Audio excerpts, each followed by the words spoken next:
Assalamualaikum warahmatullahi wabarakatuh. Yang terhormat dosen pengampu mata kuliah Biologi Dasar Ibu Iin Dwi Aristi Putri, SKM MKes, dan kepada teman-teman yang telah menyaksikan video ini. Kali ini kami akan membahas tentang tumbuhan berbiji. Perkenalkan, kami dari kelompok 1 yang beranggotakan 4 orang, yaitu Nur Afni Setiawati, NIM 2101414011, Asmaul Husna, NIM 2101414014, Asprianti Latif, NIM 2101414003, Mega, NIM 2101414015. Saya persilahkan kepada pemateri pertama untuk memaparkan materinya. Perkenalkan, nama saya Mega dengan NIM 2101414015. Di sini saya sebagai pemateri pertama yang akan membacakan tentang tumbuhan berbiji. Tumbuhan berbiji atau spermatopita, Yunani sperma, biji, piton tumbuhan, adalah kelompok tumbuhan yang memiliki ciri khas biji sebagai bagian yang berasal dari bakal biji. Di dalamnya terkandung calon individu baru, yaitu lembaga. Lembaga sendiri akan berbuah setelah terjadi penyerbukan atau persarian yang kemudian diikuti oleh pembuahan. Tumbuhan berbiji juga merupakan heterospora, membentuk struktur megasporangia dan mikrosporangia yang berkumpul pada suatu sumbu pendek, misalnya struktur seperti konus atau strobilius pada konifer dan bunga pada tumbuhan berbunga. Seperti halnya tumbuhan lain, spora pada tumbuhan berbiji dihasilkan melalui meiosis di dalam sporangia. Akan tetapi, pada tumbuhan berbiji, megaspora tidak dilepaskan melainkan dipertahankan. Mikrospora yang mencapai sporofit akan berkacamba, membentuk serbuk sari yang tumbuh menuju ke arah bakal biji untuk membuahi gametofit betina. Pada tumbuhan berbiji, istilah mikrospora merupakan serbuk sari. Mikrosporangium merupakan kantung serbuk sari dan mikrosporafil merupakan benang sari.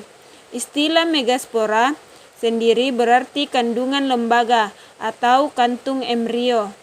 Megasporangium sebagai bakal biji dan megasporofil sebagai daun buah atau karpila.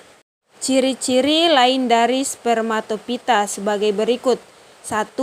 Bentuk dan ukuran tubuhnya tergolong kormopita karena dapat dibedakan dengan jelas bagian-bagian tubuhnya, meliputi akar, batang, dan daun. 2. Bentuk sporofit. Tumbuhan berbiji memiliki akar, batang, dan daun.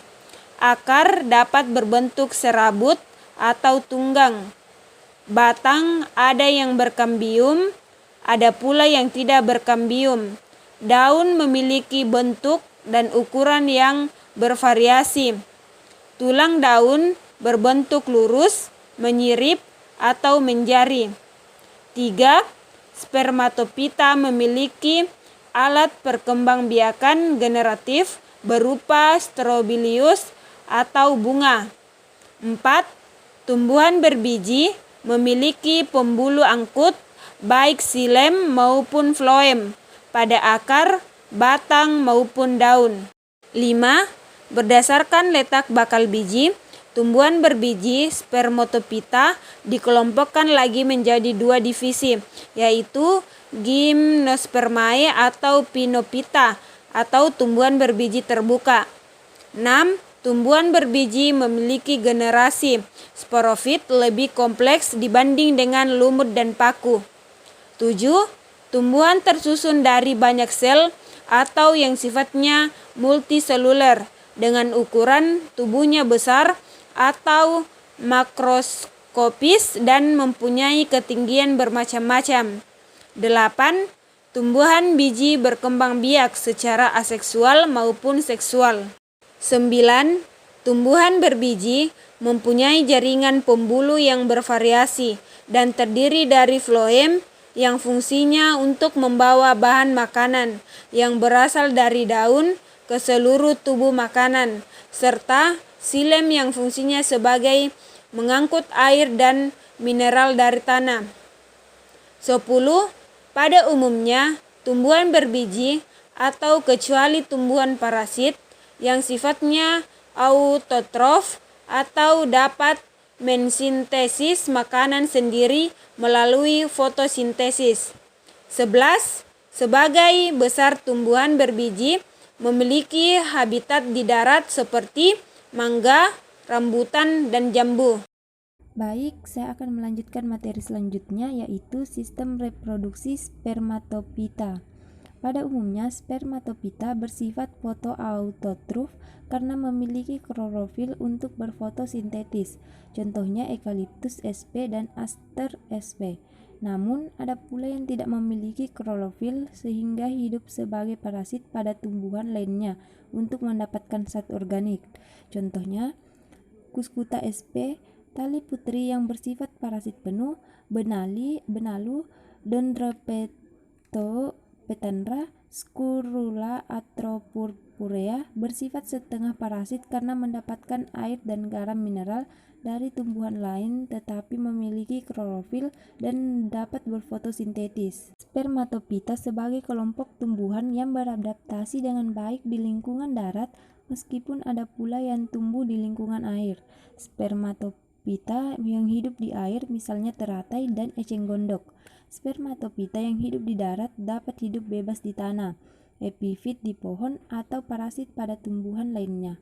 Yang pertama, proses reproduksi secara generatif, yakni sebuah proses pembentukan biji diawali dengan pembentukan gamet, kemudian melakukan proses penyerbukan dan akhirnya terjadilah proses peleburan yang terjadi pada gamet jantan dan gamet betina yang nantinya akan menghasilkan sebuah embrio.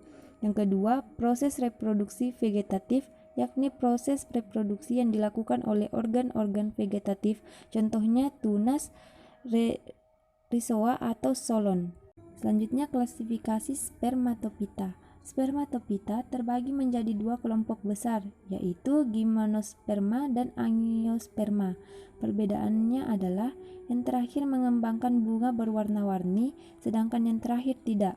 Gymnosperma adalah tumbuhan kayu yang menghasilkan struktur lain yang juga sering disebut bunga, tetapi mereka tidak seperti yang Anda kenal karena mereka dapat dikumpulkan dalam kerucut, yang jantan atau betina. Benih diproduksi secara individual baik dalam skala kerucut di ujung batang atau set daun. Selanjutnya, gimnosperma, tumbuhan berbiji terbuka yang berasal dari bahasa Yunani gymnos yang artinya adalah telanjang atau terbuka, dan juga sperma yang artinya biji. Disebut biji terbuka karena bakal bijinya terbuka dan tidak terlindungi oleh daun-daun buah. Gimnosperma memiliki ciri-ciri sebagai berikut. Yang pertama, umumnya merupakan pohon besar dengan bakal biji yang tidak dilindungi oleh daun buah. Yang kedua, tidak mempunyai bunga sesungguhnya. Ketiga, pada bagian batangnya terdapat kambium sehingga dapat membesar. Keempat, umumnya mempunyai akar tunggang serta memiliki berkas pengangkut berupa flum serta juga xilem. Kelima, bentuk daun berupa jarum atau sisik seperti pada pohon pinus dan cemara. Ada juga yang berdaun lebar seperti pada daun melinjo. Keenam, alat perkembangbiakannya berupa strobilus atau disebut juga dengan runjung. Strobilus terdiri dari dua, yaitu strobilus jantan serta strobilus betina. Strobilus jantan berupa kumpulan kantung-kantung sari yang berisi suatu serbuk dan sperma. Sedangkan strobilus betina mengandung bakal biji yang berisi sel telur. Yang ketujuh, beberapa tumbuhan gimnosperma memiliki alat kelamin jantan atau betina pada satu pohon, namun ada juga yang terpisah. Yang terakhir, gimnosperma tidak memiliki bunga yang sesungguh. Baik, saya akan melanjutkan materi terakhir yaitu angiosperma, tumbuhan berbiji tertutup. Angiosperma berasal dari bahasa Yunani, angios yang artinya tertutup, serta sperma yang berarti biji. Jadi, angiosperma merupakan tumbuhan yang menghasilkan biji tertutup. Hampir seluruh tumbuhan angiosperma memiliki bunga. Ciri-ciri yang paling umum dimiliki oleh tumbuhan angiosperma diantaranya, yang pertama, bakal biji yang terlindungi oleh adanya daun buah, sehingga disebut dengan biji tertutup. Yang kedua, tumbuhan angiosperma ini umumnya berupa pohon besar, tumbuhan rambat ataupun panjat, perdu serta tumbuhan tidak berkayu. Yang ketiga, daunnya relatif lebih besar serta pipih dengan bentuk yang beraneka ragam. Yang keempat, mempunyai sistem perakaran, serabut, dan tunggang. Yang kelima, mempunyai batang lunak dan keras berkayu. Yang keenam, mempunyai bunga sebagai alat perkembangbiakan utama. Manfaat spermatopita. 3/4 dari tumbuhan adalah tumbuhan berbunga atau angiosperma dan menyediakan makanan bagi manusia juga banyak organisme hidup lainnya.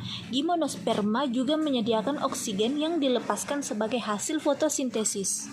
Hampir setiap bagian dari spermatofit dapat dimanfaatkan manusia untuk kebutuhan sehari-hari. Misalnya saja pada yang pertama, kumis kucing, jati, mahoni, dan pinus sebagai peneduh, penyimpanan air, penyerap karbon dioksida, dan sumber dioksigen. Yang kedua, berbagai jenis bunga digunakan untuk dekorasi, upacara adat dan agama, serta bahan pembuatan kosmetik. Yang ketiga, sebagai bahan dasar pakaian, contohnya pada rami dan kapas. Untuk bahan bangunan, contohnya pada jati, meranti, dan sana keliling.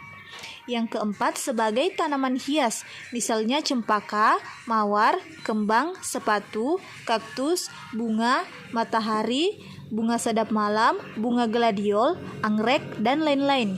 Yang kelima, bahan bumbu dapur, misalnya kemiri, buah-buahan, misalnya apel, pir, arbel, pisang, mangga, jambu, anggur, jeruk, nangka, rambutan, pepaya, dan lain-lain. Yang keenam, sumber protein yang berasal dari tumbuhan seperti kacang kedelai, kacang tanah, kacang merah. Yang ketujuh, bahan baku industri furnitur atau alat-alat rumah tangga, misalnya bambu, rotan, kayu jati, kelapa, kayu meranti, dan lain-lain. Yang kedelapan, bahan untuk obat, misalnya mahkota dewa, buah merah, jambu, daun jarak, mengkudu, sambiloto, kumis kucing, dan lain-lain. Yang kesembilan, penghasil minyak aromatik misalnya melati, mawar, nilam, lavender, kayu putih, dan lain-lain. Yang kesepuluh, penghasil minyak sayur misalnya kelapa, kelapa sawit, penghasil biodiesel misalnya jarak, kelapa sawit. Yang ke-11, penghasil gula misalnya tebu, aren, lontar. Yang ke-12, sumber karbohidrat misalnya padi, gandum, singkong, ubi jalar, kentang, dan lain-lain. Baik, itulah hasil dari pemaparan materi kami. Kurang dan lebihnya mohon dimaafkan. Wabillahi taufiq wal hidayah. Wassalamualaikum warahmatullahi wabarakatuh.